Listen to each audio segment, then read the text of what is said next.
നമസ്കാരം, എല്ലാവർക്കും പുതിയ വീഡിയോയിലേക്ക് സ്വാഗതം. അസിസ്റ്റൻറ്റ് സെയിൽസ്മാൻ്റെ എക്സാം ഡേറ്റ് വന്നല്ലോ, ഓഗസ്റ്റ് 2 തുടങ്ങുകയാണ്. അപ്പോൾ അതിന് മുന്നോടിയായിട്ട് PSC മുൻവർഷങ്ങൾ നടത്തിയ ചോദ്യങ്ങളും അവയുമായി ബന്ധപ്പെട്ട റിലേറ്റഡ് ഫാക്ട്സും ആണ് ഡിസ്കസ് ചെയ്യുന്നത്. അപ്പോൾ ഇന്ന് ഞാൻ എടുത്തിരിക്കുന്നത് PSC മുൻവർഷം നടത്തിയ 10th ലെവൽ പ്രിലിംസിൻ്റെ ഒരു ക്വസ്റ്റ്യൻ പേപ്പറാണ്. ഓക്കെ, നമുക്ക് ക്ലാസ്സിലേക്ക് പോകാം. ആദ്യത്തെ ക്വസ്റ്റ്യൻ നോക്കാം. ഒളിമ്പിക്സിൽ അത്ലറ്റിക് വിഭാഗത്തിൽ ആദ്യമായി സ്വർണ്ണ മെഡൽ നേടിയ ഇന്ത്യൻ കായിക താരം? ഓപ്ഷൻ സി ആണ് നീരജ് ചോപ്ര. നീരജ് ചോപ്രയുടെ ഇനം വരുന്നത് ജാവലിൻ ത്രോയാണ്. നോട്ട് ചെയ്തുകൊള്ളുക, ജാവലിൻ ത്രോ. 87.58 മീറ്ററിലേക്ക് ജാവലിൻ എറിഞ്ഞാണ് ഈ വിജയം കരസ്ഥമാക്കിയത്. ഒരു പോയിന്റ് കൊണ്ട് നോട്ട് ചെയ്തുകൊള്ളുക. വ്യക്തിഗത ഇനത്തിൽ സ്വർണം നേടിയ രണ്ടാമത്തെ വ്യക്തിയാണ് നീരജ് ചോപ്ര. ആദ്യം ലഭിച്ചത് അഭിനവ് ബിന്ദ്രയ്ക്കാണ്, 2008. വ്യക്തിഗത ഇനത്തിൽ സ്വർണം നേടിയ രണ്ടാമത്തെ വ്യക്തിയാണ് നീരജ് ചോപ്ര. ജമ്മു കാശ്മീർ പുനഃസംഘടനാ നിയമം നിലവിൽ വന്നത്? ഓപ്ഷൻ ബി ആണ്, 2019. 2021 എഴുത്തച്ഛൻ പുരസ്കാരം നേടിയ വ്യക്തി? 2021 എഴുത്തച്ഛൻ പുരസ്കാരം നേടിയ വ്യക്തി 2021 പി വത്സലയാണ്. 2022 സേതുവിനാണ്. നോട്ട് ചെയ്തോളുക. 2023 SK വസന്തനാണ്. SK വസന്തൻ.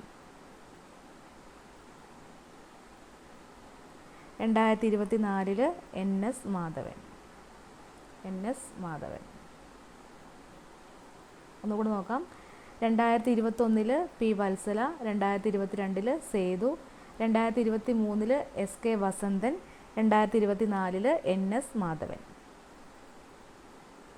കേരളത്തിൽ 2021 നിലവിൽ വന്ന നിയമസഭ സംസ്ഥാനത്തെ എത്രാമത്തെ നിയമസഭയാണ്? ഓപ്ഷൻ സി ആണ്, 15ാമത്തെയാണ്. 2022 ഫെബ്രുവരിയിൽ ഇന്ത്യ വിജയകരമായി വിക്ഷേപിച്ച കൃത്രിമ ഉപഗ്രഹം ഏതാണ്? ഓപ്ഷൻ ബി ആണ്, EOS-04. 2020 ദേശീയ വിദ്യാഭ്യാസ നയം രൂപീകരിച്ച സമിതിയുടെ ചെയർമാൻ? ഓപ്ഷൻ എ ആണ്, K കസ്തൂരിരംഗൻ.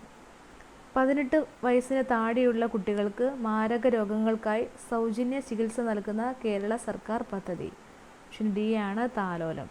18 വയസ്സിന് താഴെയുള്ള കുട്ടികൾക്ക് മാരക രോഗങ്ങൾക്കായി സൗജന്യ ചികിത്സ നൽകുന്ന കേരള സർക്കാർ പദ്ധതിയാണ് താലോലം. 2021 JC ഡാനിയൽ പുരസ്കാരം നേടിയത് ആരാണ്? ഓപ്ഷൻ സി ആണ് ശരിയായിട്ടുള്ളത്, P ജയചന്ദ്രൻ. കേരളത്തിലെ അന്താരാഷ്ട്ര വൈറോളജി ഇൻസ്റ്റിറ്റ്യൂട്ട് ഏത് ജില്ലയിലാണ്? ഓപ്ഷൻ എ ആണ്, തിരുവനന്തപുരം. കേരളത്തിൽ ആദ്യമായി 100% വാക്സിനേഷൻ പൂർത്തിയാക്കിയ ഗോത്ര പഞ്ചായത്ത് ഏത്? ഓപ്ഷൻ ബി ആണ്, നൂൽപ്പുഴ. ഇന്ത്യൻ സമ്പദ് വ്യവസ്ഥയുടെ നട്ടെല്ല് എന്നറിയപ്പെടുന്ന പ്രദേശം? ഓപ്ഷൻ ബി ആണ്, ഉത്തര മഹാസമതലം.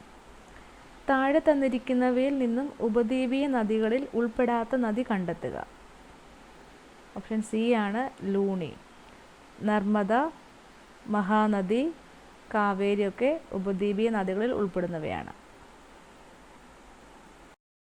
റിഗർ എന്നറിയപ്പെടുന്ന കറുത്ത മണ്ണിന് ഏറ്റവും അനുയോജ്യമായ കൃഷി ഏത്? ഓപ്ഷൻ ഡി ആണ്, പരുത്തി.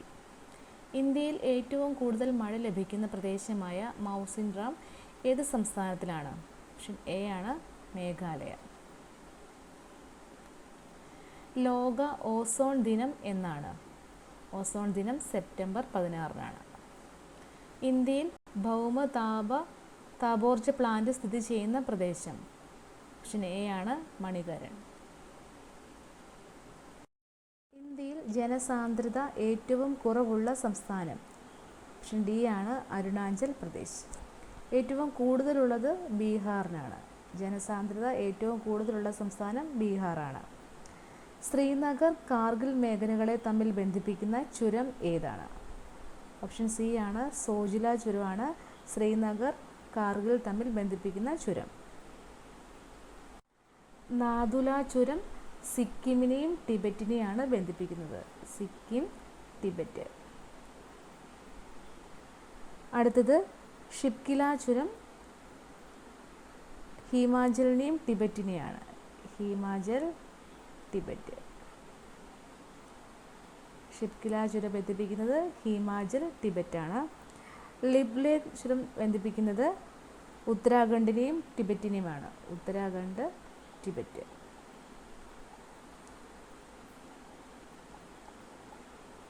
ഒന്നുകൂടെ നോക്കാം. ശ്രീനഗർ, കാർഗിൽ മേഖലകളെ തമ്മിൽ ബന്ധിപ്പിക്കുന്ന ചുരമാണ് സോജില ചുരം. ഷിപ്കില ഹിമാചൽ, ടിബറ്റാണ്. നാഥുല സിക്കിം, ടിബറ്റാണ്. ലിബ്ലേക് ചുരം ഉത്തരാഖണ്ഡ്, ടിബറ്റിനെയാണ്. അടുത്ത ക്വസ്റ്റ്യൻ നോക്കാം. ജൂൺ മുതൽ നവംബർ വരെ കൃഷി ചെയ്യുന്ന കാർഷിക കാലം ഏത്? ഓപ്ഷൻ എ ആണ് ശരിയായിട്ടുള്ളത്, ഖാരിഫ്. ജൂൺ മുതൽ നവംബർ വരെ കൃഷി ചെയ്യുന്ന കാർഷിക കാലമാണ് ഖാരിഫ്. 20ാമത്തെ ക്വസ്റ്റ്യൻ. ബ്രഹ്മപുത്ര നദിയിൽ സാദിയ മുതൽ ധൂബ്രി വരെ നീണ്ടുകിടക്കുന്ന ജലപാത. സാദിയ മുതൽ ധൂബ്രി വരെ നീണ്ടുകിടക്കുന്ന ജലപാതയാണ് NW2. മറ്റുള്ളതും കൂടെ നോക്കാം. NW1. NW1 അലഹാബാദ് മുതൽ ഹാൽദിയ വരെയുള്ളതാണ്. NW2 സാദിയ മുതൽ ധൂബ്രി വരെ. NW3 കേരളത്തിലുള്ളതാണ്. കൊല്ലം മുതൽ കോട്ടപ്പുറം വരെയുള്ളതാണ്. NW4 നോക്കാം. NW4 കാക്കിനാട മുതൽ പുതുച്ചേരി വരെയുള്ളതാണ്.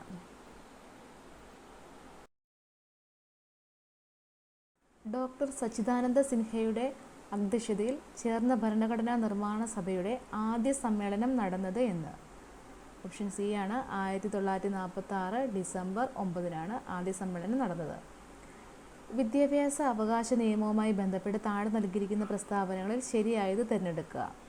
ഭരണഘടനയുടെ അനുച്ഛേദം 21A വിദ്യാഭ്യാസ അവകാശം ഉൾപ്പെടുത്തിയിട്ടുള്ളത്. ശരിയാണ്. 6 മുതൽ 14 വയസ്സുവരെയുള്ള കുട്ടികൾക്ക് വിദ്യാഭ്യാസം സൗജന്യവും നിർബന്ധിതവുമായി മാറി. ശരിയാണ്. എല്ലാ കുട്ടികൾക്കും ഗുണമേന്മയുള്ള പ്രാഥമിക വിദ്യാഭ്യാസം നൽകേണ്ടത് രാഷ്ട്രത്തിൻ്റെ ഉത്തരവാദിത്തമാണ്. ശരിയാണ്. വിദ്യാഭ്യാസ അവകാശ നിയമം 2009 ഓഗസ്റ്റ് 4 നിലവിൽ വന്നു. അത് തെറ്റാണ്. 2009 ഓഗസ്റ്റ് 4 പാർലമെൻറ്റിൽ ഈ നിയമം പാസ്സാക്കിയതാണ്. നിലവിൽ വന്നത് 2010 ഏപ്രിൽ 1 2010 ഏപ്രിൽ 1 നിലവിൽ വന്നത്. 2009 ഓഗസ്റ്റ് 4 പാർലമെൻറ്റിൽ പാസ്സാക്കിയതാണ്. നിലവിൽ വന്നത് 2010 ഏപ്രിൽ 1 സ്ത്രീ വിദ്യാഭ്യാസ സംരക്ഷണ പ്രവർത്തകയും 2014 കൈലാസ് സത്യാർത്ഥിക്കൊപ്പം സമാധാനത്തിലുള്ള നോബൽ സമ്മാനത്തിന് അർഹയാകുകയും ചെയ്ത 17-കാരി. ഓപ്ഷൻ ഡി ആണ് മലാല യൂസഫ്സായ്. ഇന്ത്യൻ ദേശീയ പതാക തയ്യാറാക്കിയ പിംഗലി വെങ്കയ്യ ജനിച്ചത് ഏത് സംസ്ഥാനത്താണ്? ഓപ്ഷൻ ഡി ആണ് ആന്ധ്രാപ്രദേശ്. മൗലിക കടമകൾ ഇന്ത്യൻ ഭരണഘടനയുടെ ഭാഗമായി പാർട്ട് 4A കൂട്ടിച്ചേർത്ത ഭേദഗതി ഏതാണ്? ഓപ്ഷൻ സി ആണ് 42ാം ഭേദഗതിയാണ്. താഴെ പറയുന്നവയിൽ ഇന്ത്യയുടെ ദേശീയ വൃക്ഷം ഏതെന്ന് കണ്ടെത്തുക. ഓപ്ഷൻ ഡി അരയാൽ. ഇന്ത്യയുടെ ദേശീയ ഗീതമായ വന്ദേ മാതരം ബംഗാളി കവിയായ ബങ്കിം ചന്ദ്ര ചാറ്റർജിയുടെ ഏത് കൃതിയിൽ നിന്നും എടുത്തതാണ്? ഓപ്ഷൻ ബി ആണ് ആനന്ദമഠം. മഹാത്മാഗാന്ധി കി ജയ് എന്ന മുദ്രാവാക്യത്തോടെ ഭരണഘടനാ നിർമ്മാണ സഭ അംഗീകരിച്ച ഭരണഘടനാ വ്യവസ്ഥ ഏത്? ഓപ്ഷൻ ബി ആണ് അയിത്ത നിർമ്മാർജ്ജനം. ദേശീയ മനുഷ്യാവകാശ കമ്മീഷന്റെ അധ്യക്ഷനായി നിയമിക്കപ്പെട്ട ആദ്യ മലയാളി? ഓപ്ഷൻ എ ആണ് ജസ്റ്റിസ് KG ബാലകൃഷ്ണൻ. ദേശീയ വിവരാവകാശ കമ്മീഷൻ നിലവിൽ വന്ന വർഷം? ഓപ്ഷൻ സി ആണ് 2005. 2005 ഒക്ടോബർ 12 വിവരാവകാശ കമ്മീഷൻ നിലവിൽ വന്നത്. വസ്ത്രധാരണ രീതിയിലുള്ള നിയന്ത്രണങ്ങൾക്കെതിരെ കല്ലുമാല സമരം സംഘടിപ്പിച്ച സാമൂഹിക പരിഷ്കർത്താവ്? ഓപ്ഷൻ സി ആണ് അയ്യങ്കാളി. താഴ്ന്ന ജാതിയിലെ സ്ത്രീകൾക്ക് സവർണ ജാതിയിലെ സ്ത്രീകളുടേതുപോലെ ആഭരണങ്ങൾ അണിയുവാനുള്ള അവകാശം നേടിയെടുക്കുവാനായി നടന്ന സമരമാണ് കല്ലുമാല സമരം. കല്ലുമാല സമരം നടന്നത് 1915. 1915 കല്ലുമാല സമരം നടന്നത്. പെരിനാട് ലഹള എന്നും അറിയപ്പെടുന്നുണ്ട്. പെരിനാട് ലഹള എന്നും അറിയപ്പെടുന്നു. കല്ലുമാല സമരം നടന്നത് കൊല്ലം ജില്ലയിലാണ്. കൊല്ലം ജില്ലയിലാണ്. ഇത്രയും പോയിന്റും കൂടെ നോട്ട് ചെയ്തോളുക. 1936 ഇലക്ട്രിസിറ്റി സമരം സംഘടിപ്പിക്കപ്പെട്ട സ്ഥലം. ഓപ്ഷൻ എ ആണ് തൃശ്ശൂർ. സാമൂഹിക രംഗത്ത് പുതുചലനങ്ങൾ സൃഷ്ടിച്ചുകൊണ്ട് 1888 ശ്രീനാരായണ ഗുരു ശിവപ്രതിഷ്ഠ നടത്തിയ സ്ഥലം. ഓപ്ഷൻ എ ആണ് അരുവിപ്പുറം. കേരളത്തിൽ ബ്രിട്ടീഷുകാരുടെ പ്രത്യക്ഷ ഭരണത്തിലുണ്ടായിരുന്ന മേഖല. ഓപ്ഷൻ സി ആണ് മലബാർ. മലബാറിൽ 1930 നടന്ന ഉപ്പ് സത്യാഗ്രഹത്തിൻ്റെ പ്രധാന കേന്ദ്രം. ഓപ്ഷൻ എ ആണ് പയ്യന്നൂർ. ഉപ്പ് സത്യാഗ്രഹത്തിൻ്റെ നേതാവ് കെ കേളപ്പനാണ്. രണ്ടാം ബർദോളി എന്നറിയപ്പെടുന്ന സ്ഥലമാണ് പയ്യന്നൂർ. ഗാന്ധിജി സംഘടിപ്പിച്ച നിയമലംഘന പ്രസ്ഥാനത്തിൻ്റെ ഭാഗമായി കേരളത്തിൽ ആരംഭിച്ച പ്രക്ഷോഭമായിരുന്നു ഉപ്പു സത്യാഗ്രഹം. കേരളത്തിലെ ഉപ്പു സത്യാഗ്രഹത്തിലുടനീളം ആലപിച്ച ഗാനമായിരുന്നു വരിക വരിക സഹചരെ. അത് രചിച്ചത് അംശി നാരായണ പിള്ളയാണ്. ഇത്രയും പോയിന്റും കൂടി ഒന്ന് നോട്ട് ചെയ്തോളുക. വൈക്കം സത്യാഗ്രഹത്തിൻ്റെ ഭാഗമായി തിരുവനന്തപുരത്തേക്ക് സവർണ ജാഥ നയിച്ച നേതാവ്. ഓപ്ഷൻ സി ആണ് മന്നത്ത് പത്മനാഭൻ. വൈക്കം സത്യാഗ്രഹത്തിൻ്റെ ഭാഗമായി തിരുവനന്തപുരത്തേക്ക് സവർണ ജാഥ നയിച്ച നേതാവാണ് മന്നത്ത് പത്മനാഭൻ. വൈക്കം സത്യാഗ്രഹം നടന്ന വർഷം 1924. വൈക്കം മഹാദേവ ക്ഷേത്രത്തിന് ചുറ്റുമുള്ള വഴികളിലൂടെ സഞ്ചാര സ്വാതന്ത്ര്യത്തിന് നടത്തിയ പ്രക്ഷോഭമായിരുന്നു വൈക്കം സത്യാഗ്രഹം. വൈക്കം സത്യാഗ്രഹത്തിൻ്റെ പ്രധാന നേതാക്കൾ T K Madhavan, K P Kesava Menon, C V Kunhiraman, K Kelappan, Mannath Padmanabhan എന്നിവരൊക്കെയാണ്. വൈക്കം സത്യാഗ്രഹത്തിൻ്റെ ഭാഗമായി ഗാന്ധിജി കേരളത്തിലെത്തിയത് 1925. ഗാന്ധിജി വൈക്കം സത്യാഗ്രഹത്തിൻ്റെ ഭാഗമായി കേരളത്തിലെത്തിയത് 1925. ഇത്തരം പോയിന്റും കൂടി ഒന്ന് നോട്ട് ചെയ്തോളുക. മേൽമുണ്ട് സമരം എന്ന് വിശേഷിപ്പിക്കപ്പെട്ട സാമൂഹ്യനീതി സംരക്ഷണത്തിലുള്ള കേരളത്തിലെ ആദ്യകാല സമരങ്ങളിൽ ഒന്നായിരുന്നു ചാന്നാർ ലഹള. ചാന്നാർ ലഹള നടന്നത് 1859. മാറുമറയ്ക്കൽ സമരം, മേൽമുണ്ട് സമരം എന്നും അറിയപ്പെടുന്നുണ്ട്. കേരളത്തിലെ ആദ്യത്തെ സാമൂഹിക പ്രക്ഷോഭം എന്നറിയപ്പെടുന്നത് ചാന്നാർ ലഹളയാണ്. ചാന്നാർ സ്ത്രീകൾക്ക് മാറുമറയ്ക്കാനുള്ള അവകാശം ലഭിക്കാൻ വേണ്ടി നടന്ന സമരമായിരുന്നു ചാന്നാർ ലഹള.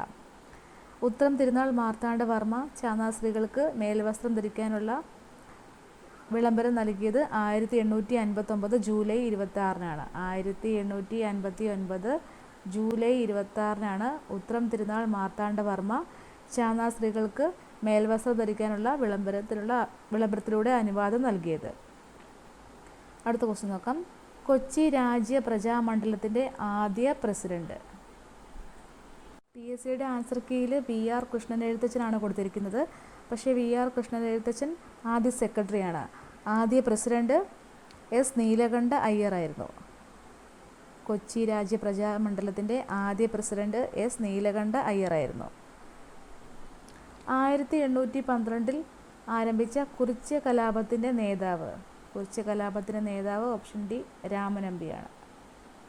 കുറിച്യർ ലഹള നടന്നത് വയനാട് ജില്ലയിലാണ്. 1812 ബ്രിട്ടീഷുകാർ വയനാട്ടിലെ ഗോത്രവർഗ്ഗക്കാരുടെ മേൽ അധിക നികുതി ഏർപ്പെടുത്തിയതും നികുതി പണമായി അടയ്ക്കാൻ നിർബന്ധിച്ചതും നികുതി നൽകാത്തവരുടെ ഭൂമി പിടിച്ചെടുത്തതും കലാപത്തിന് കാരണമായി. ബ്രിട്ടീഷുകാർ വയനാട്ടിലെ ഗോത്രവർഗ്ഗക്കാരുടെ മേൽ അധിക നികുതി ഏർപ്പെടുത്തിയതാണ് ഈ കലാപത്തിന് കാരണമായത്. ദക്ഷിണേന്ത്യയിൽ നടന്ന ഏക ഗിരിവർഗ കലാപമാണ് കുറിച്യർ കലാപം. കുറിച്യർ കലാപം. കുറിച്യർ ലഹളയുടെ മുദ്രാവാക്യമാണ് വട്ടത്തൊപ്പിക്കാരെ പുറത്താക്കുക എന്നുള്ളത്. കുറിച്യർ കലാപത്തിൻ്റെ മുദ്രാവാക്യമാണ്. ഇത്തരം പോയിന്റുകളൊന്ന് നോട്ട് ചെയ്തുകൊള്ളുക. അടുത്തത് കേരളത്തിലെ ആകെ ഗ്രാമപഞ്ചായത്തുകളുടെ എണ്ണം. ഓപ്ഷൻ ഡി ആണ് ശരിയായിട്ടുള്ളത്, 941. കേരളത്തിലാകെ ഗ്രാമപഞ്ചായത്തുകളുടെ എണ്ണം 941. ബ്ലോക്ക് പഞ്ചായത്തുകൾ 152. ജില്ലാ പഞ്ചായത്തുകൾ 14. ബ്ലോക്ക് പഞ്ചായത്തുകൾ 152, ജില്ലാ പഞ്ചായത്തുകൾ 14, 87 മുനിസിപ്പാലിറ്റികൾ, 6 കോർപ്പറേഷനുകളാണുള്ളത്. ഒന്നുകൂടെ നോക്കാം. 941 ഗ്രാമപഞ്ചായത്തുകൾ, 152 ബ്ലോക്ക് പഞ്ചായത്തുകൾ, 14 ജില്ലാ പഞ്ചായത്തുകൾ, 87 മുനിസിപ്പാലിറ്റികൾ, 6 കോർപ്പറേഷനുകളാണ് കേരളത്തിനുള്ളത്. കേരളത്തിലെ ഏറ്റവും വലിയ ജലവൈദ്യുത പദ്ധതി. ഓപ്ഷൻ സി ആണ് ഇടുക്കി. കേരളത്തിലെ നദികളിൽ കിഴക്കോട്ടൊഴുകുന്ന നദി ഏതാണ്? കബനി. കിഴക്കോട്ട് 3 നദികളാണ് ഒഴുകുന്നത്: കബനി, ഭവാനി, പാമ്പാർ. കേരളത്തിലെ പക്ഷി സങ്കേതങ്ങളിൽ ഉൾപ്പെടാത്തത് ഏത്? ഓപ്ഷൻ ഡി ആണ് ചിന്നാർ. ചിന്നാർ വന്യജീവി സങ്കേതമാണ്. തട്ടേക്കാട്, മംഗളവനം, ചൂലല്ലൂരൊക്കെ പക്ഷി സങ്കേതങ്ങളാണ്. ഭാരതപ്പുഴയുടെ ഉത്ഭവസ്ഥാനം ഏത്? ഓപ്ഷൻ എ ആണ് ആനമല നിരകളിലെ പോത്തന്നൂരിനടുത്ത്. ഭാരതപ്പുഴയുടെ നീളം 209 കിലോമീറ്ററാണ്. 209 കിലോമീറ്ററാണ്. ഭാരതപ്പുഴയുടെ നീളം 209 കിലോമീറ്ററാണ്. കേരളത്തിലെ രണ്ടാമത്തെ വലിയ നദിയാണ് ഭാരതപ്പുഴ. കേരളത്തിലെ രണ്ടാമത്തെ വലിയ നദിയാണ് ഭാരതപ്പുഴ. ഭാരതപ്പുഴ ഒഴുകുന്നത് പാലക്കാട്, മലപ്പുറം, തൃശ്ശൂർ എന്നീ ജില്ലകളിലൂടെയാണ്. പാലക്കാട്, മലപ്പുറം, തൃശ്ശൂർ എന്നീ ജില്ലകളിലൂടെയാണ് ഒഴുകുന്നത്. പൊന്നാനിപ്പുഴ എന്ന് പേരുകേട്ട നദി ഭാരതപ്പുഴയാണ്. പൊന്നാനിപ്പുഴ എന്ന് പേരുകേട്ട നദി ഭാരതപ്പുഴയാണ്. കേരളത്തിൻ്റെ നൈൽ എന്നറിയപ്പെടുന്ന നദിയും ഭാരതപ്പുഴ തന്നെയാണ്. കേരളത്തിൻ്റെ നൈൽ എന്നറിയപ്പെടുന്ന പുഴയും ഭാരതപ്പുഴ തന്നെയാണ്. ഭാരതപ്പുഴ പതിക്കുന്നത് അറബിക്കടലിലാണ്. ഭാരതപ്പുഴ പതിക്കുന്നത് അറബിക്കടലിലാണ്.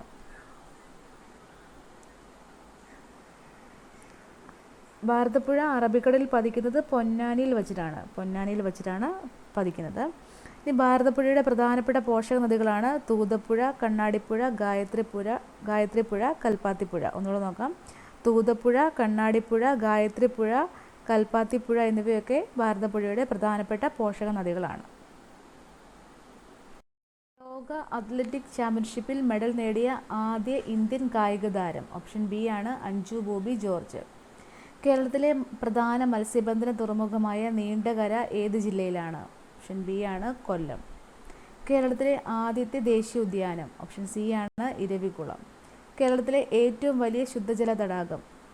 ശാസ്താംകോട്ടക്കായലാണ്. സ്ഥിതി ചെയ്യുന്നത് കൊല്ലം ജില്ലയിലാണ്. കേരളത്തിലെ ഏറ്റവും വലിയ ശുദ്ധജല തടാകം ശാസ്താംകോട്ടക്കായലാണ്. അത് സ്ഥിതി ചെയ്യുന്നത് കൊല്ലം ജില്ലയിലാണ്. കേരള സംസ്ഥാനം നിലവിൽ വന്നത് 1956 നവംബർ 1. ഇന്ത്യൻ അസ്വസ്ഥതയുടെ പിതാവ് എന്നറിയപ്പെടുന്നത് ആര്? ഓപ്ഷൻ എ ആണ് ബാലഗംഗാധര തിലകൻ. 1918 ഗാന്ധിജി തൊഴിലാളികൾക്ക് വേണ്ടി ഇടപെട്ടത് ഏത് സത്യാഗ്രഹത്തിലാണ്? ഓപ്ഷൻ എ ആണ് അഹമ്മദാബാദ്. ഇന്ത്യൻ നാഷണൽ ആർമിയുടെ സ്ഥാപകൻ റാഷ് ബിഹാരി ബോസ്. തെബാഗ സമരം നടന്നത് എവിടെയാണ്? ഓപ്ഷൻ ഡി ആണ് ബംഗാളിലാണ്. 1946-47 കാലഘട്ടങ്ങളിലാണ് തെബാഗ സമരം നടന്നത്. തെബാഗ എന്നാൽ 3 ഭാഗം എന്നാണ്. ഭൂവുടമകൾ പരമ്പരാഗതമായി കുടിയാന്മാരിൽ നിന്നും ഈടാക്കിയിരുന്ന 2/1 പാട്ടം 3/1 കുറയ്ക്കണമെന്ന് കർഷകർ ആവശ്യപ്പെട്ടു. അതും കൂടെ നോട്ട് ചെയ്തോളുക. രാജാറാം മോഹൻ റോയ് ബംഗാളി ഭാഷയിൽ ആരംഭിച്ച പത്രം ഏതാണ്? ഓപ്ഷൻ ബി ആണ് സംബാദ് കൗമുദി. കോൺഗ്രസിൻ്റെ അന്തിമ ലക്ഷ്യം പൂർണ്ണ സ്വരാജ് അല്ലെങ്കിൽ പൂർണ്ണ സ്വാതന്ത്ര്യമാണെന്ന് പ്രഖ്യാപിച്ച സമ്മേളനം? ഓപ്ഷൻ ബി ആണ് 1929 ലാഹോർ സമ്മേളനം. നാട്ടുരാജ്യങ്ങളുടെ സംയോജനത്തിൽ പട്ടേലിനും നെഹ്റുവിനുമൊപ്പം പ്രധാന പങ്കുവഹിച്ച മലയാളി? ഓപ്ഷൻ ഡി ആണ് VP മേനോൻ. മിഷന്റെ നിർദ്ദേശപ്രകാരം 1946 രൂപീകരിക്കപ്പെട്ട ഭരണഘടനാ നിർമ്മാണ സഭയുടെ അധ്യക്ഷൻ? ഓപ്ഷൻ ഡി ആണ് ഡോക്ടർ രാജേന്ദ്ര പ്രസാദ്. ഇന്ത്യയിൽ ഭാഷാ അടിസ്ഥാനത്തിൽ രൂപീകരിക്കപ്പെട്ട ആദ്യ സംസ്ഥാനം? ഓപ്ഷൻ ബി ആണ് ആന്ധ്രാപ്രദേശ്. പ്രസിദ്ധമായ വന്ദേ മാതരം എന്ന ഗാനം അടങ്ങിയിട്ടുള്ള ആനന്ദമഠം എന്ന നോവൽ എഴുതിയത് ആരാണ്? ഓപ്ഷൻ ബി ആണ് ബങ്കിം ചന്ദ്ര ചാറ്റർജി. മനുഷ്യ ശരീരത്തിലെ ഏറ്റവും വലിയ ഗ്രന്ഥി കരൾ. രക്തത്തിൽ കാൽസ്യത്തിൻ്റെ അളവ് ക്രമാതീതമായി കുറയുമ്പോൾ ഉണ്ടാകുന്ന പേശികളുടെ കോച്ചി വലിവ് എന്തു പേരിൽ അറിയപ്പെടുന്നു? ഓപ്ഷൻ സി ആണ് ടെറ്റനി. രക്തം കട്ടപിടിക്കാൻ സഹായിക്കുന്ന വിറ്റാമിൻ? ഓപ്ഷൻ എ ആണ് വിറ്റാമിൻ കെ ആണ്. പുകവലി മൂലം ശ്വാസകോശത്തിനുണ്ടാകുന്ന രോഗം? ഓപ്ഷൻ ബി ആണ് എംഫിസിമ.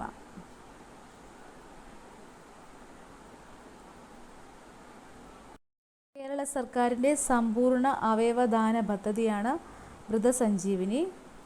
തെങ്ങിൻ്റെ സങ്കര ഇനം അല്ലാത്തത് ഏത്? ഓപ്ഷൻ സി ആണ് അക്ഷയ. ചന്ദ്രലക്ഷ, ലക്ഷഗംഗ, ചന്ദ്രശങ്കരയൊക്കെ തെങ്ങിൻ്റെ സങ്കര ഇനങ്ങളാണ്. കേന്ദ്ര തോട്ടവിള ഗവേഷണ കേന്ദ്രം സ്ഥിതി ചെയ്യുന്നത് എവിടെ? ഓപ്ഷൻ ബി ആണ് കാസർഗോഡ്. ഭക്ഷ്യശൃംഖലയിലെ പ്രാഥമിക ഉപഭോക്താക്കൾ ആണ് സസ്യബുക്ക്. അന്താരാഷ്ട്ര ജൈവ വൈവിധ്യ ദിനമായി ആചരിക്കുന്നത്? ഓപ്ഷൻ ഡി ആണ് മെയ് 22. വനങ്ങളുടെ സംരക്ഷണവുമായി ബന്ധപ്പെട്ട് 1983 കർണാടകത്തിൽ ആരംഭിച്ച പ്രസ്ഥാനം. ഓപ്ഷൻ സി ആണ് അപ്പിക്കോ പ്രസ്ഥാനം. താഴെ കൊടുത്തിട്ടുള്ളവയിൽ ഏതാണ് ഏക അറ്റോമികം? ഓപ്ഷൻ എ ആണ് ഹീലിയം. ഇരുമ്പിൻ്റെ അയിരുകൾ. Option D hematite, magnetite.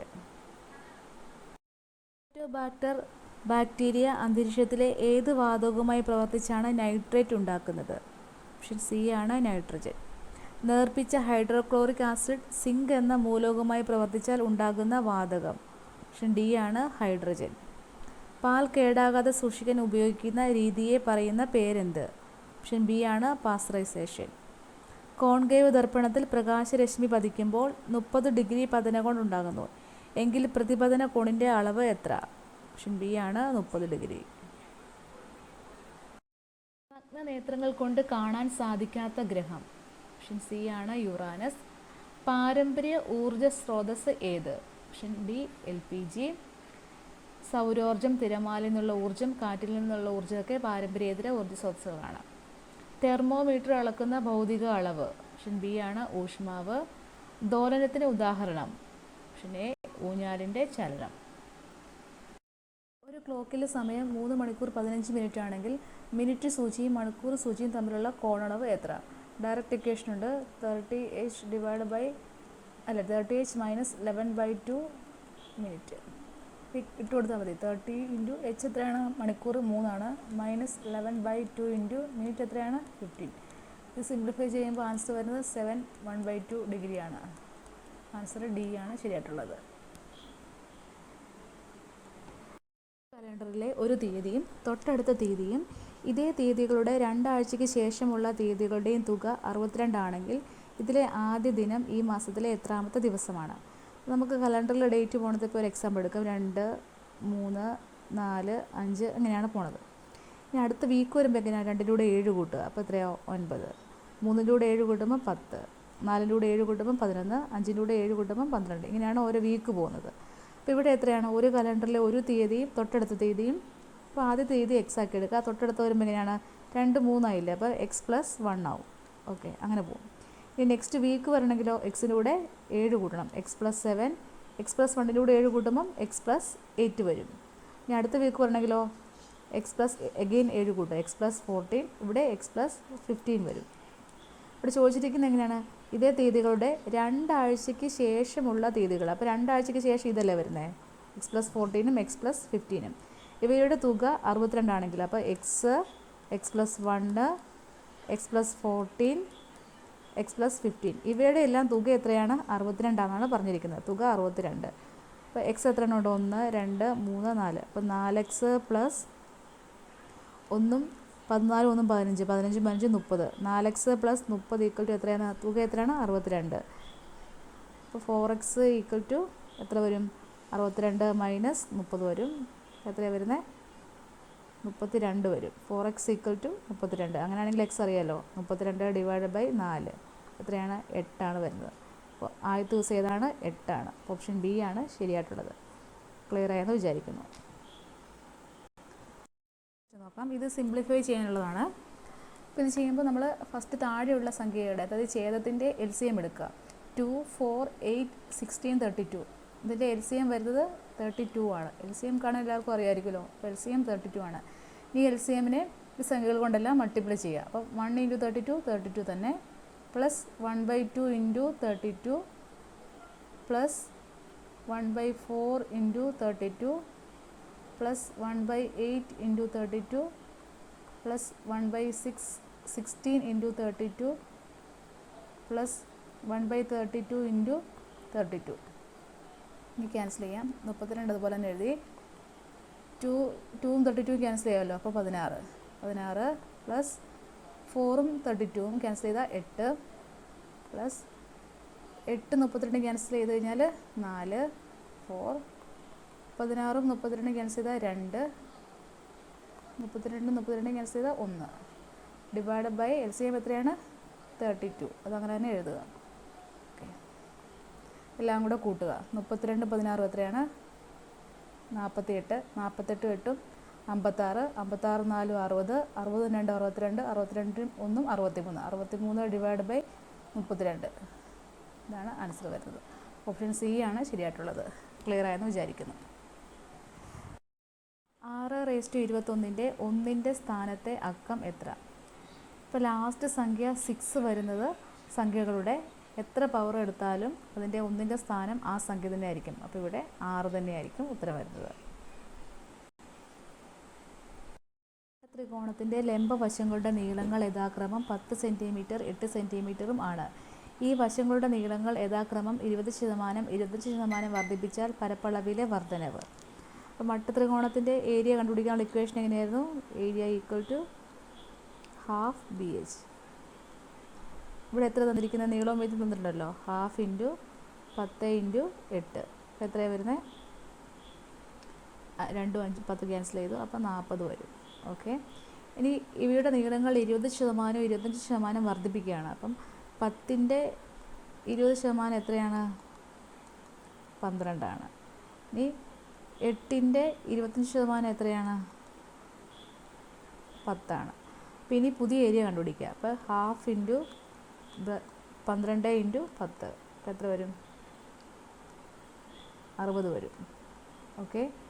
ഇനി പരപ്പളവിലെ വർധനവ് എത്രയാണ്? 40 ആയിരുന്നു, അതിപ്പോൾ എത്രയായി? 60 ആയി. അപ്പോൾ എത്രയാണ് വർദ്ധിച്ചത്? 20%. ഓപ്ഷൻ എ ആണ് ശരിയായിട്ടുള്ളത്. 20നും 100നും ഇടയിലുള്ള മുഴുവൻ ഒറ്റ സംഖ്യകളുടെയും തുക. അപ്പോൾ 20 കഴിഞ്ഞുള്ള ഒറ്റ സംഖ്യ ഏതാണ്? 21 ആണ്. 23, 25, 27. 100ന് തൊട്ട് മുമ്പിലുള്ള ഒറ്റ സംഖ്യ ഏതാണ്? 99 ആണ്. ഈ സംഖ്യകൾ നോക്കുക. ഇവിടെ എല്ലാം പൊതുവ്യത്യാസം എത്രയാണ്? 2 ആണ്. അപ്പോൾ ഇതൊരു അരിത്തമാറ്റിക് പ്രോഗ്രഷൻ അല്ലേ? സമാന്തര ശ്രേണിയല്ലേ? സമാന്തര ശ്രേണിയുടെ സംഖ്യകളുടെ തുക കണ്ടുപിടിക്കുന്നത് എങ്ങനെയാണ്? n/2 × ആദ്യ പദം പ്ലസ് അവസാന പദം. നമുക്കിവിടെ n അറിയില്ല, എത്ര സംഖ്യകളുടെ വരെയാണ് കണ്ടുപിടിക്കേണ്ടതെന്ന് പറഞ്ഞിട്ടില്ല. അപ്പോൾ n കണ്ടുപിടിക്കാനുള്ള ഇക്വേഷൻ എങ്ങനെയായിരുന്നു? അവസാന പദം മൈനസ് ആദ്യ പദം ഡിവൈഡഡ് ബൈ പൊതുവ്യത്യാസം പ്ലസ് 1 ആണ്. അപ്പോൾ അവസാന പദം എത്രയാണ്? 99 ആണ്. 99 മൈനസ് 21 ഡിവൈഡഡ് ബൈ 2 അധികം 1 ആണ്. 99 മൈനസ് 21 എത്രയാണ്? 78 ആണ്. 78 ഡിവൈഡ് ബൈ 2 പ്ലസ് 1 ആണ്. അപ്പം 39 പ്ലസ് 1 40 വരും. n എത്രയാണ്? 40. ഇവിടെ ഇട്ട് കൊടുക്കുക. 40 ഡിവൈഡ് ബൈ 2 × 21 അധികം അവസാന പദം 99. 20 × 120 വരും. അപ്പോൾ എത്രയാണ് മനസ്സിൽ? 2400 ആണ് ഉത്തരം വരുന്നത്. ഓപ്ഷൻ ബി ആണ് ശരിയായിട്ടുള്ളത്. പേനയ്ക്കും കൂടി വില 26 രൂപയാണ്. അപ്പം നമുക്ക് പുസ്തകത്തിന് ബി എന്നെടുക്കാം. B plus P equal to എത്രയാണെന്ന് പറഞ്ഞിരിക്കുന്നത്? 26 രൂപ. പേനയുടെ വില പുസ്തകത്തിനേക്കാൾ 10 രൂപ കുറവാണ്. 10 രൂപ കുറവാണ്. ഓക്കെ. അങ്ങനെയാണെങ്കിൽ 5 പുസ്തകവും 6 പേനയും വാങ്ങുന്ന ഒരാൾ എത്ര രൂപ നൽകണം? അപ്പം ബിയുടെയും പുസ്തകത്തിൻ്റെയും പേനയുടെയും വില കണ്ടുപിടിക്കാം. അപ്പോൾ ഇതിനകത്ത് നമുക്ക് പിയുടെ വാല്യൂ ഇട്ട് കൊടുക്കാമല്ലോ. ഇതിനകത്ത് ബി പ്ലസ് ബി മൈനസ് 10 എത്രയാണെന്നാണ് പറഞ്ഞിരിക്കുന്നത്? 26 ആണ്. നിങ്ങൾക്ക് വേറെ ഈസി മെത്തേഡ് ഉണ്ടെങ്കിൽ അത് യൂസ് ചെയ്യാം കേട്ടോ. അപ്പോൾ B plus B 2b minus 10 equal to 26 ആണ്. അപ്പോൾ 2b ഈക്വൽ ടു 36 വരും. ബി നമുക്ക് 18 കിട്ടും. അപ്പം ബിയുടെ വില 18 കിട്ടി. അപ്പോൾ ഇതിനകത്ത് പി കണ്ടുപിടിക്കാമല്ലോ. 18 പ്ലസ് പി ഈക്വൽ ടു 26 ആണ്. അങ്ങനെയാണെങ്കിൽ പി എത്രയാണ്? 26 മൈനസ് 18 8 ആണ്. ഓക്കെ. ഇനി വാല്യൂ ഇട്ട് കൊടുത്താൽ മതി. 5 പുസ്തകം എന്നാണ് പറഞ്ഞിരിക്കുന്നത്. പുസ്തകത്തിൻ്റെ വില എത്രയാണ്? 18 ആണ്. 18 ഗുണം 5 പ്ലസ് 6 പേന. പേനയുടെ വില 8 ആണ്. 6 ഗുണം 8 എല്ലാം കൂടെ കൂട്ടുമ്പോൾ 138 വരും.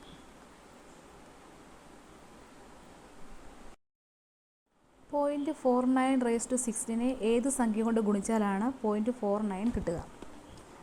49 എന്ത് സംഖ്യ കൊണ്ട് ഗുണിച്ചാലാണ് .49 കിട്ടുന്നത്? നമുക്ക് കിട്ടേണ്ട സംഖ്യ എക്സ് ആക്കി എടുക്കാം. അപ്പോൾ നിങ്ങൾക്ക് ഇക്വേഷൻ അറിയാമല്ലോ. a⁻m × a⁻n എങ്ങനെയാണ് കാണുന്നത്? a⁻m + n. a⁻m + n ആണ്. ഇവിടെ .496 ഇൻറ്റു എന്ത് കൊടുത്താലായിരിക്കും .49 തന്നെ വരുന്നത്? .49 -5 കൊടുത്താലല്ലേ വരുള്ളൂ. നോക്കാം. .49 6 - 5 എത്രയാണ് വരുന്നത്? ഒന്നല്ലേ വരുന്നത്. അപ്പോൾ 0.49 എന്ന് പറഞ്ഞാൽ എത്രയാണ്? 0.49 തന്നെയാണ്. ക്ലിയർ ആയോ? അതായത് 0.496 ഇൻറ്റു എക്സ് ഈക്വൽ ടു 0.49 തന്നെ ആക്കി വെക്കുക. ഇത് എക്സ് കണ്ടുപിടിക്കാൻ വേണ്ടി എന്താ ചെയ്യേണ്ടത്? എല്ലാവരും ഇക്വേഷൻ ഓർത്തിരിക്കുക. A raise to M into A raise to N എന്ന് പറയുന്നത് A raise to M plus N ആയിരിക്കണം. അപ്പം നമുക്ക് 0.49 എടുത്താലേ 1 കിട്ടുകയുള്ളൂ. ക്ലിയർ ആയെന്ന് വിചാരിക്കുന്നു. ഓപ്ഷൻ ഡി ആണ് ശരിയായിട്ടുള്ളത്. ക്വസ്റ്റ്യൻ നോക്കാം. ഇത് സിംപ്ലിഫൈ ചെയ്യാനാണ്. 2⁵ into 4⁵ into 6⁵ whole raise to 2 എങ്ങനെ എഴുതാം? A raise to M whole raise to N എങ്ങനെ എഴുതുന്നത്? A raise to M into N ആണ് എഴുതുന്നത്. അപ്പോൾ ഇത് എത്രയാണ്? 6⁵ ഇൻറ്റു 2 10. 6⁻10 ഡിവൈഡ് ബൈ 36⁴ 16 നമുക്ക് മുകളിലുള്ള എന്തിൻ്റെയും ടൈമിലാക്കാം. അപ്പോൾ ക്യാൻസൽ ചെയ്യാൻ എളുപ്പമാണ്. അപ്പോൾ 36 നമുക്ക് 6ൻ്റെ ടൈമിൽ എഴുതാം. 6⁻2 whole raise to 4 into 4² whole raise to 3. Okay, ഇതും കൂടെ മാറ്റി എഴുതാം. 2⁵3 4⁵3 6⁻10 ഡിവൈഡ് ബൈ ഇതും same A raise to M whole raise to N ഫോമിലല്ലേ. അപ്പോൾ 6⁸ ഇൻറ്റു 4⁻, അതും സെയിം ഫോമിൽ തന്നെയാണ്. 4�6 ക്യാൻസൽ ചെയ്യാം. 2 വരും. ഇതും ക്യാൻസൽ ചെയ്തു. 3 വരും. 2³ എത്രയാണ്? 8. 6ൻ്റെ സ്ക്വയർ 36 ഡിവൈഡ് ബൈ 4ൻ്റെ ക്യൂബ് എത്രയാണ്? 64. ഇത് ക്യാൻസൽ ചെയ്യുമ്പോൾ 9/2 ആണ് ആൻസർ വരുന്നത്. ഓപ്ഷൻ എ ആണ് ശരിയായിട്ടുള്ളത്. 45 km/h വേഗത്തിൽ ഓടുന്ന ഒരു വാഹനം 4 മിനിറ്റിൽ എത്ര ദൂരം സഞ്ചരിക്കും? ഇക്വേഷൻ അറിയാലോ. Speed equal to distance by ടൈമാണ്. അത് നമുക്ക് ഡിസ്റ്റൻസ് ആണ് കണ്ടുപിടിക്കേണ്ടത്, ദൂരമാണ് കണ്ടുപിടിക്കുന്നത്. സ്പീഡ് ഇൻറ്റു ടൈമാണ്. ഇവിടെ നമുക്ക് ടൈം 4 മിനിറ്റിലാണ് നിൽക്കുന്നത്. അതിനെ മണിക്കൂറിലേക്ക് മാറ്റാം. അപ്പോൾ 4 ഡിവൈഡ് ബൈ 60 1/15 ആണ്. ഇത് കാണാം. സ്പീഡ് എത്രയാണ്? 45 ഇൻറ്റു 1/15. ടൈം 1/15 കിട്ടിയില്ലേ? അപ്പോൾ ക്യാൻസൽ ചെയ്യുമ്പം 3 കിലോമീറ്ററാണ് വരുന്നത്. അപ്പോൾ ആൻസർ ഏതാണ്? ബി ആണ്. അടുത്ത ക്വസ്റ്റ്യൻ നോക്കാം. √3 minus √2 divide by √3 plus √2 plus √3 plus 2 divide by √3 minus √2. അപ്പോൾ നമുക്കിത് എ ബി എന്നുള്ള ഫോമിൽ എഴുതാവേ. A minus B divide by A plus B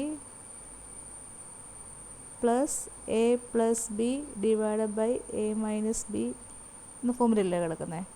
നമുക്ക് ഫസ്റ്റ് താഴത്തെ രണ്ടും നമുക്ക് LCM എടുക്കാം. LCM ഇപ്പോൾ എങ്ങനെയാണ്? എ ഇൻറ്റു ബി ചെയ്താൽ മതി. √3 പ്ലസ് √2 ഇൻറ്റു √3 മൈനസ് √2. ഓക്കെ, ഇനി മുകളിൽ ക്രോസ് മൾട്ടിപ്ലൈ ചെയ്യുക, ഇതും ഇതും. അപ്പോൾ √3 മൈനസ് 2 ഇൻറ്റു √3 മൈനസ് 2 എങ്ങനെയാണ്? √3 മൈനസ് √2 ഓൾ സ്ക്വയർ വരത്തില്ലേ? ഇത് രണ്ടും കൂടെ ചെയ്യുമ്പോഴെങ്ങനെയാണ്? √3 പ്ലസ് 2 ഇൻറ്റു √3 പ്ലസ് √2. അപ്പോൾ എത്രയാണ്? √3 plus √2 the whole square. Okay, ഇത് എ മൈനസ് ബി എന്നുള്ള ഫോമിലല്ലേ കിടക്കുന്നത്? A minus B the whole square എന്നുള്ള ഫോമിലല്ലേ? Plus A plus B the whole square divide by A plus B into A minus B. ഈ ഫോമിലാണ് ഇതിപ്പം കിടക്കുന്നത്. ഇതിനെ മാറ്റുക. A minus B the whole square എത്രയാണ്? A square minus 2ab plus B square. A plus B the whole square എങ്ങനെയാണ്? A square plus 2ab plus B square എന്നുള്ള ഫോമിലാണ്. A plus B into A minus B എന്താണ്? A square minus B square. Okay, first നോക്കാം. A square, അപ്പോൾ √3യുടെ square, √3 square minus 2ab, 2 into √3 into √2 plus B square, √2ൻ്റെ square plus again A square, √3 square plus 2 into √3 into √2 plus √2ൻ്റെ square divide by A square minus B square. അതായത് √3 square minus root 2 square. ഇതും ക്യാൻസലായിപ്പോയില്ലേ, മൈനസും പ്ലസും അല്ലേ, ഇത് രണ്ടും ക്യാൻസലായിപ്പോയി. ബാക്കിയുള്ളത് root 3യുടെ സ്ക്വയറാണ്. Root 3യുടെ സ്ക്വയർ എത്രയാണ്? 3 തന്നെ. പിന്നെ അടുത്തത് എഗെയിൻ റൂട്ട് 3 സ്ക്വയർ, അത് എത്രയാണ്? 3 തന്നെ. പിന്നെ ഇതാണ് ഒരു റൂട്ട് 2ൻ്റെ സ്ക്വയർ ഉണ്ട്, പ്ലസ് 2 റൂട്ട് 2ൻ്റെ square 2, again root 2 square plus 2 divide by root 3യുടെ സ്ക്വയർ എത്രയാണ്? 3 തന്നെയാണ്. മൈനസ് റൂട്ട് 2ൻ്റെ സ്ക്വയർ എത്രയാണ്? 2 തന്നെയാണ്. 3 3 6, 6 2 8, 8 2 10, 10 ഡിവൈഡ് ബൈ 3 മൈനസ് 2 എത്രയാണ്? 1. അപ്പോൾ ആൻസർ എത്രയാണ്? 10. എന്നൂടെ പറയാം. ഫസ്റ്റ് താഴെയുള്ള സംഖ്യകളുടെ ലസാഗു കൊടുക്കുക, ഇതിൻ്റെയും. അപ്പോൾ root 3 plus root 2 into root 3 minus root 2 എന്ന് വരും. മുകളിൽ രണ്ടും അങ്ങോട്ടും ഇങ്ങോട്ടും ക്രോസ് മൾട്ടിപ്ലൈ ചെയ്യുക. അപ്പോൾ root 3 minus root 3 minus 2 into root 3 minus 2, അപ്പോൾ എത്രയാണ്? Root 3 minus 2 the whole square. ഇനി ഇത് ചെയ്യുക, root 3 plus 2 into root 3 plus 2, അപ്പോൾ root 3 plus 2 the whole square വരും. A minus B the whole square എന്ന് പറഞ്ഞാൽ A square minus 2ab plus B square ആണ്. A plus B the whole square എന്ന് പറഞ്ഞാൽ A square plus 2ab plus B square ആണ്. താഴെ A plus B into A minus B എന്ന് പറയുമ്പം A square minus B square ആണ്. അത് not ചെയ്ത് കൊള്ളുക. എന്നിട്ട് എല്ലാത്തിനും വാല്യൂ ഇട്ട് കൊടുക്കുക. ലാസ്റ്റ് ആൻസർ 10 കിട്ടും. ക്ലിയർ ആയെന്ന് വിചാരിക്കുന്നു. ശ്രേണിയിലെ വിട്ടുപോയ സംഖ്യ ഏതാണ്? ഇത് 2 cube minus 2 square, 3 cube minus 3 square, 4 cube minus 4 square, 5 cube minus 5 square. ഈ ഒരു ഫോമിലാണ് പോയേക്കുന്നത്. 2 ക്യൂബ് എത്രയാണ്? 8 മൈനസ് 4, അപ്പോൾ എത്രയാണ്? 4 ഫസ്റ്റ് കിട്ടി. 3 ക്യൂബ് എത്രയാണ്? 27, 27 മൈനസ് 9 എത്രയാണ്? 18 അടുത്ത് കിട്ടി. 4 ക്യൂബ് എത്രയാണ്? 64, 64 മൈനസ് 16 എത്രയാണ്? 48. അടുത്ത എത്രയാണ്? 5 ക്യൂബ് എത്രയാണ്? 125 മൈനസ് 25 എത്രയാണ്? 100. ഇങ്ങനെയാണ് ഈ ശ്രേണി പോകുന്നത്. അപ്പോൾ നമ്മളോട് ചോദിച്ചിരിക്കുന്നത് എത്രയാണ്? 48 കഴിഞ്ഞിട്ടുള്ളത് എത്രയാണ്? 48 കഴിഞ്ഞാൽ എത്രയാണ് വരുന്നത്? 100 ആണ്. അപ്പോൾ ഓപ്ഷൻ സി ആണ് ശരിയായിട്ടുള്ളത്. ക്ലിയർ ആയെന്ന് വിചാരിക്കുന്നു. ചതുരാകൃതിയിലുള്ള ഒരു തകര ഷീറ്റിൻ്റെ നീളവും വീതിയും യഥാക്രമം 12.5 മീറ്ററും 10 3/2 മീറ്ററുമാണെങ്കിൽ അതിൻ്റെ ചുറ്റളവ് എത്ര? ചതുരത്തിൻ്റെ ചുറ്റളവ് കാണുന്നത് എങ്ങനെയാണ്? 2 ഇൻറ്റു എൽ പ്ലസ് ബി ആണ്. 2 ഇൻറ്റു നീളം അധികം വീതിയാണ്. അപ്പോൾ എൽ എത്രയാണ് ഇവിടെ തന്നിരിക്കുന്നത്? 12ഉം 1/2. ബി എത്രയാണ് തന്നിരിക്കുന്നത്? 10ഉം 2/3. അപ്പോൾ എൽ പ്ലസ് ബി കാണുക. 12ഉം 1/2നെ നമുക്ക് ഇതിപ്പോൾ മിക്സ്ഡ് ഫ്രാക്ഷനല്ലേ കിടക്കുന്നത്, അതിനെ മാറ്റണം. അപ്പം 12 ഗുണം 2 24, 24 അധികം 1 25. എല്ലാവർക്കും അറിയാമായിരിക്കുമായിരിക്കുമല്ലോ. 25/2. ബി എത്രയാണ്? 10 ഗുണം 3 30, 30 പ്ലസ് 2 32, 32 ഡിവൈഡ് ബൈ 3. ഇനി എൽ പ്ലസ് ബി കാണുക. 25/2 അധികം 32 ഡിവൈഡ് ബൈ 3. ഇതിൻ്റെ 2 LCM എടുക്കുക, അപ്പോൾ 6 ആണ്. ഇനി ക്രോസ് മൾട്ടിപ്ലൈ ചെയ്യുക. 25 ഗുണം 3 എത്രയാണ്? 75. 32 ഗുണം 2 64. അപ്പോൾ 5 4 9, 7 6 13, 139 ഡിവൈഡ് ബൈ 6. അതാണ് എൽ പ്ലസ് ബി. നമുക്ക് ഇക്വേഷൻ എങ്ങനെയാണ്? 2 ഇൻറ്റു എൽ പ്ലസ് ബി അല്ലേ. അപ്പം 2 ഗുണം 169 ഡിവൈഡ് ബൈ 6 ക്യാൻസൽ ചെയ്യാം.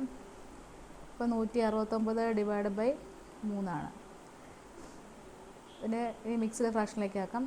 169/3 മിക്സ്ഡ് ഫ്രാക്ഷനിലേക്ക് മാറ്റുമ്പം 46ഉം 1/3 ആണ് വരുന്നത്. ഉത്തരം എ ആണ് ശരിയായിട്ടുള്ളത്. മീറ്റർ നീളവും 1 മീറ്റർ വീതിയുമുള്ള ഒരു വാതിൽ ഉൾക്കൊള്ളുന്ന ഒരു ചുമരിൻ്റെ നീളം 5.5 മീറ്ററും വീതി 4.25 മീറ്ററുമാണ്. ചതുരശ്ര മീറ്ററിന് 24 രൂപ നിരക്കിൽ ഈ ചുമർ സിമെൻറ്റ് തേക്കാൻ എത്ര രൂപ ചെലവ് വരും? അപ്പോൾ ചുമരിൻ്റെ നീളം എത്രയാണ്? 5.5 ആണ്. വീതി എത്രയാണ്? 4.25 ആണ്. വാതിലിൻ്റെ നീളം എത്രയാണ്? 2 മീറ്ററാണ്. വീതി 1 ആണ്. 2ഉം 1. അപ്പം ഈ ചുമർ തേക്കാൻ എത്ര സിമെൻറ്റ് വരും എന്നാണ് ചോദിച്ചിരിക്കുന്നത്. അപ്പോൾ നമ്മൾക്ക് ഇതിൻ്റെ ഏരിയ കണ്ടുപിടിക്കണം. ചുമരിൻ്റെ ഏരിയ കണ്ടുപിടിക്കുക, എന്നിട്ട് വാതിലിൻ്റെ ഏരിയ കണ്ടുപിടിക്കുക. വാതിൽ നമ്മൾ മീൻസ് സിമെൻ്റ് ഇടുന്നില്ലല്ലോ, അപ്പം ചുമരിൻ്റെ ഏരിയയിൽ നിന്ന് വാതിലിൻ്റെ ഏരിയ കുറച്ചാൽ മതി. അപ്പോൾ ചുമരിൻ്റെ ചതുരത്തിൻ്റെ ഏരിയ കണ്ടുപിടിക്കുന്നത് എങ്ങനെയാണ്? നീളം ഗുണം വീതി. അപ്പോൾ 4.25 ഇൻറ്റു 5.5 മൈനസ് വാതിലിൻ്റെ എങ്ങനെയാണ്? നീളം എത്ര? 2 വീതി 1. 2 ഇൻറ്റു 1. ഇത് ചെയ്യുമ്പം 23.375 വരും, മൈനസ് 2. അപ്പോൾ എത്ര വരുന്നത്? 21.375 വരും. ഇത്രയും ചതുരശ്ര മീറ്ററാണ് വരുന്നത്. ഒരു ചതുരശ്ര മീറ്ററിന് എത്ര രൂപയാണ് പറഞ്ഞിരിക്കുന്നത്? 24 രൂപയാണ്. അപ്പോൾ ഇത്രയും ചതുരശ്ര മീറ്ററിന് എങ്ങനെ കണ്ടുപിടിക്കും? 21.375 ഇൻറ്റു 24 ചെയ്യുക. അപ്പോൾ ആൻസർ വരുന്നത് 513 ആണ്. ഓപ്ഷൻ ബി ആണ് ശരിയായിട്ടുള്ളത്. വയസ്സ് മകൻ്റെ വയസ്സിൻ്റെ 3 മടങ്ങിനോട് 5 വർഷം ചേർത്തതാണ്. ഇപ്പോൾ അച്ഛൻ്റെ വയസ്സ് 44 ആണെങ്കിൽ 7 വർഷങ്ങൾക്ക് ശേഷം മകൻ്റെ വയസ്സ് എത്ര? അപ്പോൾ നമുക്ക് മകൻ്റെ വയസ്സ് എക്സ് ആക്കി എടുക്കാവേ. അപ്പോൾ അച്ഛൻ്റെ വയസ്സ് എങ്ങനെയാണ് കാണുന്നത്? അച്ഛൻ്റെ വയസ്സ് മകൻ്റെ വയസ്സിൻ്റെ 3 മടങ്ങിനോട്, 3 മടങ്ങെന്ന് പറയുമ്പോൾ 3 ഗുണം എക്സ്, 3x, അതിനോട് 5 വർഷം ചേർത്താണ്. പ്ലസ് 5 കൂടെ ചേർക്കുക. അതാണ് ഇപ്പോഴത്തെ അച്ഛൻ്റെ വയസ്സ്. ഇപ്പോൾ അച്ഛൻ്റെ വയസ്സ് 44 എന്ന് പറയുന്നുണ്ട്. അപ്പോൾ എത്രയാണ്? 3x പ്ലസ് 5 എന്ന് പറയുന്നത് 44 ആണെന്ന് പറഞ്ഞിട്ടുണ്ട്. അങ്ങനെയാണെങ്കിൽ എക്സ് കണ്ടുപിടിക്കൽ ഇതിനകത്തുനിന്ന്. 3x = 44 മൈനസ് 5 എത്രയാണ്? 39. 3x = 39. അങ്ങനെയാണെങ്കിൽ എക്സ് എത്രയാണ്? 39/3, ദാറ്റ് ഈസ് 13. ഇപ്പോൾ എക്സ് 13 ആണ്. ഇപ്പോൾ 7 വർഷങ്ങൾക്ക് ശേഷം, ഇപ്പോഴത്തെ മകൻ്റെ 13 ആണ്. 7 വർഷങ്ങൾക്ക് ശേഷം എത്രയാണെന്നാണ് പറഞ്ഞത്? 13 + 7 = എത്രയാണ്? 20. അപ്പോൾ ഓപ്ഷൻ സി ആണ് ശരിയായിട്ടുള്ളത്. രവി, റഹീം, ജോൺ എന്നിവർക്ക് 4500 രൂപയുടെ 2 ഭാഗവും 6 ഭാഗവും 4 ഭാഗവും യഥാക്രമം നൽകുന്നുവെങ്കിൽ ജോണിന് എത്ര രൂപ ലഭിക്കും? അപ്പോൾ ടോട്ടൽ രൂപ എത്രയാണ്? 4500 ആണ്. എത്ര ഭാഗമായിട്ട് ഡിവൈഡ് ചെയ്തിട്ടുണ്ട്? 2, 6, 4. അപ്പോൾ ഇതെല്ലാം കൂടെ കൂട്ടുക. 2, 6, 4. അപ്പോൾ എല്ലാം കൂടെ കൂട്ടുമ്പോൾ എത്രയാണ് വരുന്നത്? 12 ആണ്. 12-ൽ ജോണിന് എത്ര രൂപ ലഭിക്കും എന്നാണ് ചോദിക്കുന്നത്. അപ്പം ജോണിന് എത്ര ഭാഗം വന്നേക്കുന്നത്? 2, 6, നാലാമത്തെയാണ്. അപ്പം 4500 ഇൻറ്റു 12, ആകെ 12 അല്ലേ? 12-ൽ 4 ഭാഗം. ഇത് സിംപ്ലിഫൈ ചെയ്ത് കഴിഞ്ഞാൽ 4ഉം 12 ക്യാൻസൽ ചെയ്യാം. 4500 / 3 വരും. 4500-നെ 3 കൊണ്ട് ഡിവൈഡ് ചെയ്യുമ്പോൾ ആൻസർ 1500 ആണ്. അപ്പോൾ ഓപ്ഷൻ ഡി ആണ് ശരിയായിട്ടുള്ളത്. ക്ലിയർ ആയെന്ന് വിചാരിക്കുന്നു. രാഹുൽ 2500 രൂപയ്ക്ക് ഒരു പഴയ TV വാങ്ങി. 1000 രൂപ മുടക്കി കേടുപാടുകൾ തീർത്ത് 3850 രൂപയ്ക്ക് മറ്റൊരാൾക്ക് വിറ്റാൽ രാഹുലിന് എത്ര ശതമാനമാണ് ലാഭം ലഭിച്ചത്? ഇപ്പോൾ 2500 രൂപ കൊടുത്തിട്ടാണ് രാഹുൽ TV വാങ്ങിയത്. അതിൻ്റെ കോസ്റ്റ് പ്രൈസ് എത്രയാണ്? 2500. പിന്നെ 1000 രൂപ മുടക്കി കേടുപാടുകൾ തീർത്തെന്ന് പറയുന്നുണ്ട്. അപ്പോൾ എന്തെങ്കിലും മെയിൻ്റനൻസ് കാര്യങ്ങളൊക്കെ വന്നു കഴിഞ്ഞാൽ അത് ഈ കോസ്റ്റ് പ്രൈസിനകത്ത് ആഡ് ചെയ്യുക. അപ്പോൾ 2500-ൻ്റെ കൂടെ 1000 ആഡ് ചെയ്യുമ്പോൾ എത്രയാണ് ആൻസർ വരുന്നത്? 3500 ആണ് വരുന്നത്. 3850 രൂപയ്ക്ക് വിറ്റു. അപ്പോൾ സെല്ലിംഗ് പ്രൈസ് എത്രയാണ്? 3850 ആണ്. അപ്പം പ്രോഫിറ്റ് കാണാൻ വേണ്ടി എന്താ ചെയ്യേണ്ടത്? പ്രോഫിറ്റ് അഥവാ ലാഭം കാണാൻ വേണ്ടി സെല്ലിംഗ് പ്രൈസിനകത്തുനിന്ന് കോസ്റ്റ് പ്രൈസ് കുറയ്ക്കുക. അപ്പോൾ സെല്ലിംഗ് പ്രൈസ് 3850 ആണ്. അതിൽ നിന്ന് കോസ്റ്റ് പ്രൈസ് എത്രയാണ്? 3500 ആണ്. ഇത് കുറയ്ക്കുമ്പം 5, 8 5 പോയി കഴിഞ്ഞാൽ 3. അപ്പോൾ എത്രയാണ്? 350 രൂപയാണ് പ്രോഫിറ്റ് കിട്ടുന്നത്. നമ്മളോട് ക്വസ്റ്റ്യൻ ചോദിച്ചിരിക്കുന്നത് എന്താണ്? ലാഭശതമാനമാണ്. അപ്പം ലാഭശതമാനം കാണുന്നത് എങ്ങനെയാണ്? പ്രോഫിറ്റ് ഇൻറ്റു 100 / കോസ്റ്റ് പ്രൈസ് ആണ്. പ്രോഫിറ്റ് നമുക്ക് കിട്ടിയിട്ടുണ്ടല്ലോ 350 ആണ്. ഇൻറ്റു 100 / കോസ്റ്റ് പ്രൈസ് എത്രയാണ്? 3500. 0 0 ക്യാൻസൽ ചെയ്തു. 350 / 35 ചെയ്യുമ്പോൾ എത്രയാണ്? 10 ആണ് വരുന്നത്. അപ്പോൾ എത്രയാണ് നമുക്ക് പ്രോഫിറ്റ് ശതമാനം? എത്രയാണ്? 10%. ഓപ്ഷൻ ബി ആണ് ശരിയായിട്ടുള്ളത്. ക്ലിയർ ആയെന്ന് വിചാരിക്കുന്നു. രണ്ടക്ക സംഖ്യകളുടെ അക്കങ്ങളുടെ തുക 9 ആണ്. അക്കങ്ങൾ തലതിരിച്ചെഴുതുമ്പോൾ പുതിയ സംഖ്യ ആദ്യ സംഖ്യയേക്കാൾ 27 കൂടുതലാണ് എങ്കിൽ സംഖ്യ ഏത്? നമുക്കിത് ഓപ്ഷൻ വെച്ച് ചെയ്യാവേ. ഇത് ശരിയായിട്ടുള്ളത് ഡി ആണ്, 36 നോക്കാം എങ്ങനെയാണ്. സംഖ്യ അതേപടി എഴുതി ഇനി തിരിച്ചെഴുതുക. തിരിച്ചെഴുതുമ്പോൾ എത്രയാണ്? 63 വരുന്നത്. പറഞ്ഞിരിക്കുന്നത് എന്താണ്? പുതിയ സംഖ്യ ആദ്യ സംഖ്യയേക്കാൾ 27 കൂടുതലാണ്. ആദ്യ സംഖ്യ 36 അതിനോട് 27 കൂടുതലാണ് പുതിയ സംഖ്യ. അപ്പം 36ഉം 27ഉം കൂടെ കൂട്ടിക്കഴിഞ്ഞാൽ 6 7 13, 3 2 5, 5 1 6, 63 അപ്പം കിട്ടിയില്ലേ? അപ്പോൾ ഓപ്ഷൻ ഡി ആണ് ശരിയായിട്ടുള്ളത്. 6 പൈപ്പുകൾ 1 മണിക്കൂറും 30 മിനിറ്റും കൊണ്ട് ഒരു ടാങ്ക് നിറയ്ക്കുകയാണെങ്കിൽ ഇതേ വലിപ്പമുള്ള 4 പൈപ്പുകൾ എത്ര സമയം കൊണ്ട് ടാങ്ക് നിറയ്ക്കും? അപ്പോൾ ഈ പ്രോബ്ലം നമുക്ക് സോൾവ് ചെയ്യാൻ വേണ്ടി വിപരീത അനുപാതം എന്ന ആശയം ഉപയോഗിക്കാം. അതായത് ടാങ്ക് നിറയ്ക്കുവാൻ എടുക്കുന്ന സമയം ഉപയോഗിക്കുന്ന പൈപ്പുകളുടെ എണ്ണത്തിന് വിപരീത അനുപാതത്തിലാണ്. അതായത് പൈപ്പുകളുടെ എണ്ണം കുറയുകയാണെങ്കിൽ ടാങ്ക് നിറയ്ക്കാൻ എടുക്കുന്ന സമയം ആനുപാതികമായിട്ട് വർദ്ധിക്കുന്നു. ഇപ്പോൾ ഒരു ഇക്വേഷനുണ്ട്, M1 D1 = M2 D2. M1 നമുക്ക് പൈപ്പാക്കി എടുക്കാം. അപ്പോൾ 6 പൈപ്പുകളല്ലേ പറയുന്നത്, അതിന് എത്ര ടൈം വേണം? 1 മണിക്കൂറും 30 മിനിറ്റും. അപ്പോൾ നമുക്കതിനെ മിനിറ്റിലേക്ക് മാറ്റാം.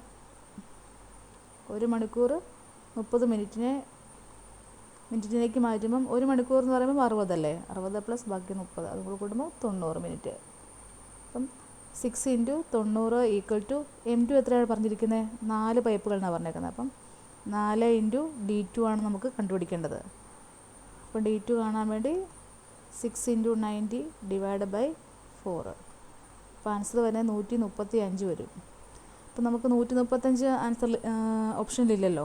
അപ്പോൾ ഇതിനെ മണിക്കൂറിലേക്ക് മാറ്റുക. 1 മണിക്കൂർ എന്ന് പറയുമ്പോൾ എത്രയാണ്? 60 മിനിറ്റാണ്. അങ്ങനെയാണെങ്കിൽ 2 മണിക്കൂർ എന്ന് പറയുമ്പോൾ എത്രയായിരിക്കും? 120 മിനിറ്റാണ്. നമുക്ക് 135 വേണ്ടത്. അപ്പോൾ 2 മണിക്കൂർ ബാക്കി എത്രയാണ്? 15 കൂടെ വേണം. അപ്പോൾ 2 മണിക്കൂർ 15 മിനിറ്റ് അതാണ് ആൻസർ. ഓപ്ഷൻ എ ആണ് ശരിയായിട്ടുള്ളത്. ക്ലിയർ ആയെന്ന് വിചാരിക്കുന്നു. ബിയും 10ന് താഴെയുള്ള 2 എണ്ണൽ സംഖ്യകളാണ്. ഒരുമിച്ച് എഴുതിയാൽ കിട്ടുന്ന രണ്ടക്ക സംഖ്യകളാകുന്ന BA-യുടെയും B3-യുടെയും ഗുണനഫലം 57A ആണെങ്കിൽ എയുടെ വില. അപ്പോൾ എയും ബിയും 2 സംഖ്യകൾ എണ്ണൽ സംഖ്യകളാണെന്ന് പറഞ്ഞിട്ടുണ്ട്. 10ന് താഴെയുള്ളതാണ്. അപ്പം 1 2 3 9 വരെയാണ് എണ്ണൽ സംഖ്യകൾ പറഞ്ഞിരിക്കുന്നത്. ഇവിടെ പറഞ്ഞിരിക്കുന്നത് BA-യുടെയും B3-യുടെയും ഗുണനഫലം 57A ആണെന്ന് പറഞ്ഞിട്ടുണ്ട്. അപ്പം BA × B3 എത്രയാണ്? 57A ആണെന്നാണ് പറഞ്ഞിരിക്കുന്നത്. ഇപ്പം നമുക്ക് 2 എക്സാമ്പിൾ എടുത്ത് നോക്കാം. 12 × 11. ഇപ്പം ലാസ്റ്റ് സംഖ്യ ഏതാണ്? 2 × 1 ഇതായിരിക്കും അവസാനത്തെ ഒറ്റ സംഖ്യ. 13 × 14 3 12 2ആയിരിക്കും അവസാനത്തെ ഒറ്റ സംഖ്യ. അപ്പോൾ ഇവിടെ നോക്കുക, BA × B3 3A അല്ലേ, 3A ആയിരിക്കും ഇവിടുത്തെ ലാസ്റ്റത്തെ ഒറ്റ സംഖ്യ. അപ്പോൾ 3A എത്രയാണെന്ന് പറഞ്ഞേ? ഈ എയുടെ A ആണെന്നല്ലേ പറഞ്ഞിരിക്കുന്നത്. അപ്പം 3A = A ആണ്. നമുക്ക് ഓരോ വാല്യൂ ഇട്ട് കൊടുക്കുക. എക്ക് ആദ്യം 2 ഇട്ട് കൊടുക്കുക. എക്ക് 2 ഇട്ട് കൊടുക്കുമ്പോൾ 3 × 2 = 6 വരുന്നത്. പക്ഷേ A തന്നെ വരണം. അപ്പോൾ 2 വ്യത്യാസമാണ്. അപ്പോൾ അതല്ല. ഇനി അടുത്തത് എക്ക് 3 ഇട്ട് കൊടുക്കുക. അപ്പോൾ 3 × 3 = 9. അപ്പം 3ഉം 9ഉം 2ഉം 2ആണ്. അപ്പോൾ അതല്ല. ഇനി 4 ഇട്ട് കൊടുക്കുക. A = 4. അപ്പം 3 × 4 = 12. അപ്പോൾ ലാസ്റ്റ് 12 ആണ്. A 4 ആണ്. അപ്പോൾ അതുമല്ല. ഇനി എക്ക് 5 ഇട്ട് കൊടുക്കുക. അപ്പോൾ 3 × 5 എത്രയാണ്? 15 വരുന്നത്. അപ്പോൾ ലാസ്റ്റ് സംഖ്യ 5 ആണ്. എയും 5, ലാസ്റ്റ് സംഖ്യ 5 ആണ്. അപ്പോൾ ഓപ്ഷൻ ഡി ആണ് ശരിയായിട്ടുള്ളത്. ക്ലിയർ ആയെന്ന് വിചാരിക്കുന്നു.